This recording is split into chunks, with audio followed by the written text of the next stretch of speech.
میاییم سری نعمت‌هایی که از بهشت کرده بالا هست، نعمت‌های بالاتر از بهشت. سبحان الله.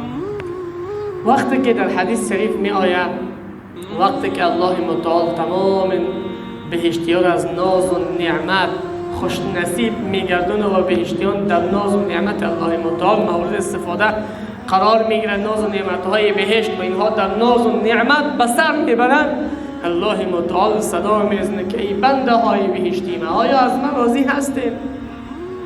این بهشتی ها میگه بار الها مگر چطور از تو راضی نباشیم؟ تو که بر مبنای رحمت و لطفت ما را وارد بهشت گرداندی، وگرنه ما اونقدر اعمال نداشتیم که به توسط اعمال ما وارد بهشت شویم. پروردگار چگونه ممکن است که ما از تو راضی نباشیم؟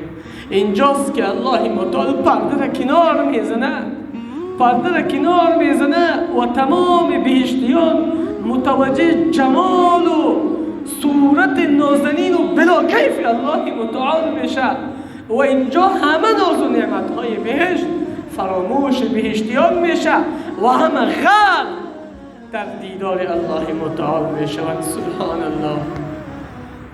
او پروردگاره که 40 سال و 50 سال یک عمر در دنیا ما عبادت کردیم، بهشتیان عبادت کردن، امروز در جنت رب العالمین را تماشا میکنن، خالق تمام موجودات، پروردگار تمام جهانیان، ملک الملوک را تماشا میکنن و تمام ناز و نعمت‌های جنت را فراموش میکنن. یا الله، یا الله، ما مسلمان ها را بهشت نصیب بگردان پروردگار.